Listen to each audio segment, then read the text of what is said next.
Sœurs et frères dans le Christ, paix, joie, grâce, amour à chacune de vous en ce jeudi de la 16e semaine du temps ordinaire. Je ne sais pas si vous avez déjà entendu cette expression « cross the bridge and burn it », traverser le pont et le brûler derrière soi-même. C'est une expression pour dire parfois que quelque chose nous aide et après on détruit cette chose, on la détruit. C'est une expression qui s'applique bien à un aspect de la première lecture aujourd'hui qui attire mon attention et que je voudrais partager avec vous. Où à travers le prophète Jérémie, Jésus met en garde Israël et il dit à Israël « Je vous ai fait entrer dans une terre plantureuse pour vous nourrir de tous ses fruits. Mais à peine entré, vous avez profané ma terre, changé mon héritage en abomination. » Où est-il le Seigneur? Les dépositaires de la loi ne m'ont pas connu. Les pasteurs se sont révoltés contre moi. Les prophètes ont prophétisé au nom de Dieu Baal, des idoles. Ils ont suivi des dieux qui ne servent à rien. Dieu dit, je t'ai fait sortir d'Égypte, je t'ai fait entrer dans la terre du lait et du miel, et tu m'as oublié. Et en effet, il conclut en disant, ils m'ont abandonné, moi la source d'eau vive, vous faites quoi? Et ils se sont creusés des citernes fissurées qui ne retiennent pas l'eau. Quand notre vie va mal, quand les choses vont mal dans notre vie, quand, après avoir fait une expérience belle du Seigneur, après être devenu chrétien, on se rend compte que les choses commencent à aller mal dans notre vie, il faut parfois se poser la question de savoir, est-ce que je n'ai pas abandonné le Seigneur qui est la source d'eau vive pour me construire à côté d'une citerne fissurée qui ne retient pas l'eau de la joie? Ce que je vous disais hier, on vit aujourd'hui un athéisme, ou il y a quelques jours, un athéisme pratique. On parle de Dieu avec sa bouche, mais on vit comme si on était seul.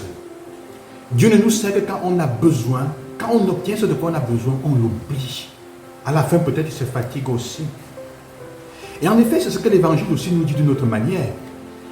Comment a-t-on oublié Dieu? De quelle manière? On cite de nouveau le texte d'Isaïe, on dit, le cœur de ce peuple s'est alourdi, ils sont devenus durs d'oreilles, ils se sont bouchés les yeux, de peur que leurs yeux ne voient, que leurs oreilles n'entendent, que leur cœur ne comprenne, qu'ils ne se convertissent. Ils ont refusé la conversion, le changement de cœur. Il faut se poser cette question, il faut faire attention. La deuxième chose est liée à l'évangile et revient encore à ce de quoi nous parlions hier quand on disait Jésus nous parle en parabole, les symboles, les expériences de la vie. Et on lui demande pourquoi est-ce que tu parles en parabole? Et il te donne une réponse qui est étonnante, qu'Isaïe d'ailleurs reprend aussi. Il dit, c'est parce qu'ils regardent sans regarder et qu'ils écoutent pour écouter, sans écouter ni comprendre. Je leur parle en parabole. Est-ce que Jésus est en train de dire qu'il fait exprès pour nous voiler le sens du message biblique? Non. Jésus dit une chose fondamentale.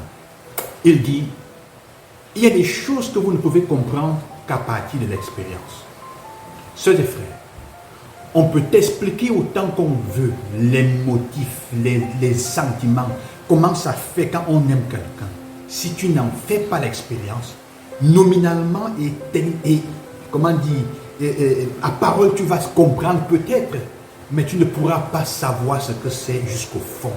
Tu entendras parler de ça, mais tu ne pourras pas comprendre ce que ça veut dire. Je ne peux pas comprendre ce que ça veut dire que d'offrir une fleur à quelqu'un, à une femme ou à un homme, faire quelque chose pour un homme et recevoir en retour la gratitude et les yeux qu'il y a dans le regard si tu n'as pas fait l'expérience. Tu ne peux pas parler de l'amour si tu n'en as pas expérimenté. Tu ne peux pas parler de comment on se sent quand on est embrassé si tu n'as pas expérimenté. Tu ne peux pas savoir ce que ça veut dire que de récolter quelque chose que tu as toi-même planté si tu ne l'as pas fait. On peut t'expliquer le processus de la croissance de la plante, de la semence, de s'aimer, mais si tu ne le fais pas toi-même, tu ne peux pas en sentir le goût après la soirée, après une journée de semaille. Si tu ne peux pas sentir la douceur de l'eau que tu as bu dans la fatigue, si tu n'as pas expérimenté cela. Là, Jésus dit, c'est pour ça que je leur parle en parabole. Parce qu'il y a des choses dans la vie, dans l'expérience de foi, qu'on ne peut comprendre que quand on en a fait l'expérience, on peut te l'expliquer. On peut t'expliquer autant qu'on veut ce que ça veut dire être baptisé, plongé dans la mort et dans la résurrection. Mais tant que tu n'as pas fait l'expérience de rester sous l'eau avec le nez bouché pendant 2, 3, 4, 5 secondes, au point de sentir que la vie est en train de te manquer, et qu'on te fasse sortir de l'eau et maintenant tu respires d'une grande bouffée d'air et tu sens tes poumons revivre, tu ne peux pas comprendre le sens de ce que ça veut dire mourir et revivre. C'est pour ça. Donc c'est ça que le Seigneur vous fait comprendre. Il y a des choses qu'on ne peut faire qu'en expérience. On ne peut expérimenter certaines choses, on ne peut parler de certaines choses, on ne peut les sentir qu'en parlant. Ou plutôt, qu'en les expérimentant. Alors c'est pour ça que Jésus dit cela. Il y a des gens qui aimeraient entendre ce que vous avez entendu et voir ce que vous voyez. Des prophètes ont voulu le faire, mais ils ne peuvent pas le faire. Demandons au Seigneur cette grâce, en nous posant la question de savoir, frères et sœurs, quels sont les moments dans notre vie où nous avons reçu des dons de Dieu et après on l'a laissé de côté. Il y a des choses que tu as reçues dans ta vie, le bien, regarde les biens que Dieu a fait pour toi, et aujourd'hui tu l'as abandonné, aujourd'hui tu t'en fous, ou tu n'as même pas le sens de gratitude.